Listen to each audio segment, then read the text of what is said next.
घर लौटने पर पति ने पाया कि घर बुरी तरह बिखरा हुआ है। बच्चे बाहर अपने नाइट सूट में खेल रहे हैं। उनके खिलौने फैले हुए हैं। डाइनिंग टेबल पर खाना खुला पड़ा है। कपड़े सोफे और कुर्सियों पर लटके हुए हैं।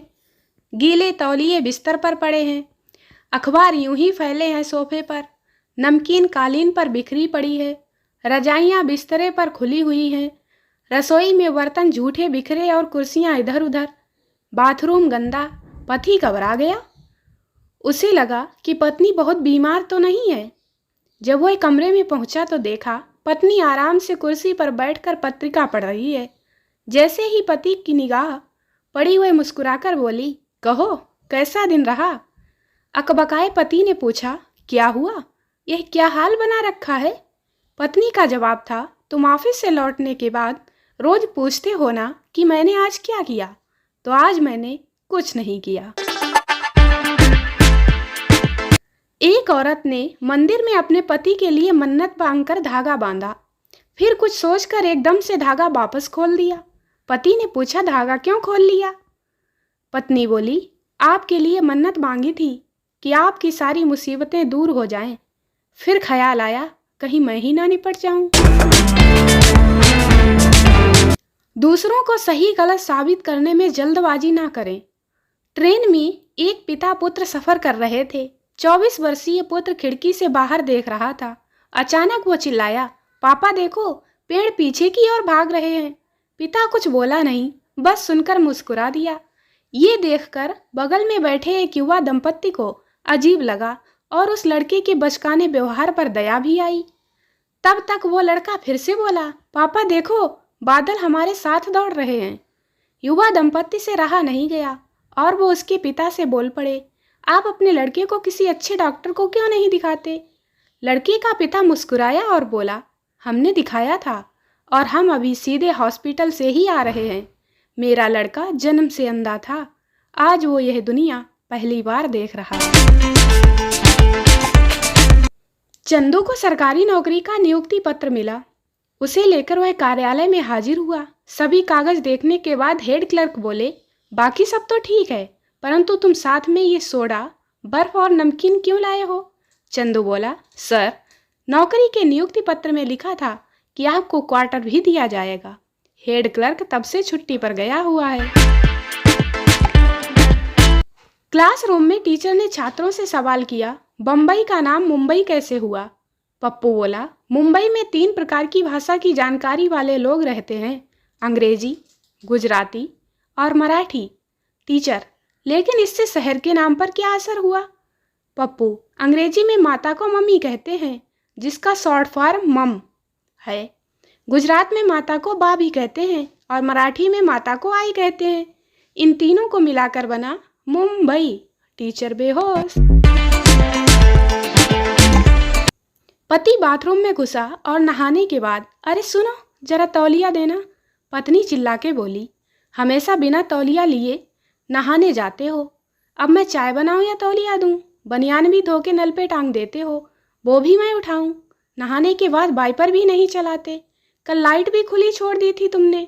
गीले गीले बाहर निकलोगे तो पूरे घर में गीले पैरों के निशान बना दोगे।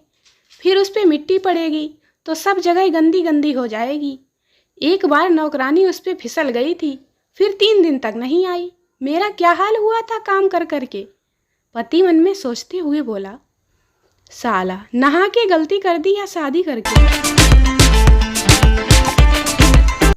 पति का बीवी से झगड़ा हुआ। बीवी मायके चली गई, ये कह करके अब वापस कभी नहीं आएगी। 2 दिन बाद पति ने फ़ोन करके कहा, जानू मुझसे गलती हो गई, मुझे माफ़ कर दो और घर लौट आओ। नहीं, तुमने मेरा दिल तोड़ा है, मैं नहीं आऊँगी। अरे दिल वापस जोड़ लो, आ जाओ। बीवी ने पूछा, तुम्हारे करीब में कोई गिलास है।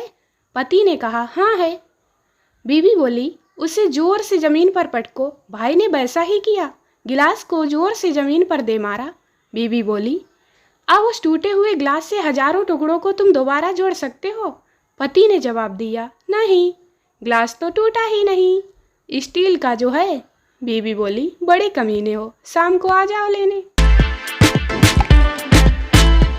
दुनिया की सबसे ताकतवर चीज है लोहा, जो सबको काट डालता है। लोहे से ताकतवर है आग, जो लोहे को पिघला देती है।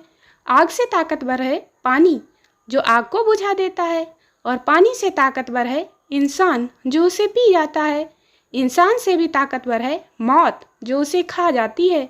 और मौत से भी ताकतवर है दुआ, जो मौत को भी टाल देती है। लड़की का पिता भागा भागा इवेंट मैनेजर के पास गया और घबराते हुए बोला, ओ भाई, मूंग का हलवा तो धड़ल्ले से लोग ले रहे हैं और मावे की गरम रबड़ी ज्यों की त्यों पड़ी है। हलवा ख़त्म हो गया तो मेरी इज्जत रबड़ी में मिल जाएगी। अरे आप चिंता मत करो सेठ जी, मैं अभी कुछ करता हूँ। इवेंट मैनेजर ने वॉकी टॉकी निकाला और बोला, हाँ पूजा सुनो, मूंग के हलवे से पूनम को हटाकर रबड़ी पर खड़ी कर दो और हलवे पर सोहन लाल को लगा दो। बस सेठ जी, आप निश्चिंत रहिए, आपकी रबड़ी ही ज़्यादा उठेगी। अब एक गांव में सरपंच लड़कियां पटाने में फेमस था। पप्पू ने एक दिन उससे राज पूछा तो बड़ी मान मनोवल के बाद उसने इस शर्त पे बताया कि वो किसी और को नहीं बताएगा। सरपंच ने कहा, बड़ा सिंपल सा फार्मूला है, जो लड़की पटानी हो उसके बाएं गाल पे हल्के से चपत मार दो और लड़की तुम्हारी।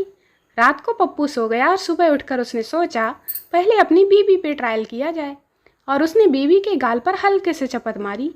बीवी नींद में ही बोली, क्या सरपंच साहब, इतने सवेरे सवेरे? बस फिर क्या था, आगे आगे सरपंच, पप्पू लठ लेके पीछे पीछे। हनीमून पर गए एक जोड़े ने एक बड़ी सी होटल में रूम लेने के लिए एंट्री ली। पत्नी को सोफे पर बिठाकर पति काउंटर पर रूम बुक करने गया। वहां पर एक लड़की मिनी स्कर्ट में काउंटर पर खड़ी थी। रूम में आकर पति पत्नी से बोला, वो जो काउंटर पर लड़की खड़ी थी ना, वो कॉल गर्ल थी। पत्नी, नहीं जी, ये उसका यूनिफॉर्म होता है, आप तो कुछ भी समझ लेते हैं। दोनों पति पत्नी में बहस हो गई और शर्त लग गई। पति ने पत्नी को पर्दे के पीछे छुपा दिया और उस लड़की को रूम में बुलाया और फिर उससे पूछा, मैं अकेला हूँ, आज रात मेरे साथ रुकोगी? वह लड़की बोली, 2000 रुपये लूँगी। वह बोला, 200 रुपये दूंगा। और वह लड़की गुस्सा होकर वहाँ से चली गई। शर्त पति जीत गया। फिर शाम को दोनों पति पत्नी रेस्टोरेंट में बैठे हुए थे। तभी उस लड़की ने दूर से उन्हें देखा और पास आकर आदमी से बोली, देखा, 200 रुपये में ऐसी ही मिलेगी। नारी और ब्रज दोनों एक जैसे होते हैं। खुश हो तो दोनों फूलों से सजते हैं, दोनों ही बढ़ते हैं और छटते हैं। इनकी छाँव में कितने लोग पलते हैं। देना ही इनकी नियति है, औरों की झोली भरना दोनों की प्रकृति है। धूप और वर्षा सहने की पेड़ की शक्ति है, दुख पाकर भी सह लेना नारी ही कर सकती है। नारी और पेड़ में एक अबूझ रिश्ता होता है जो दोस्ती से मिलता जुलता है। पेड़ चाहते हैं कुछ पानी और खाद, स्त्री चाहती है प्यार और सम्मान।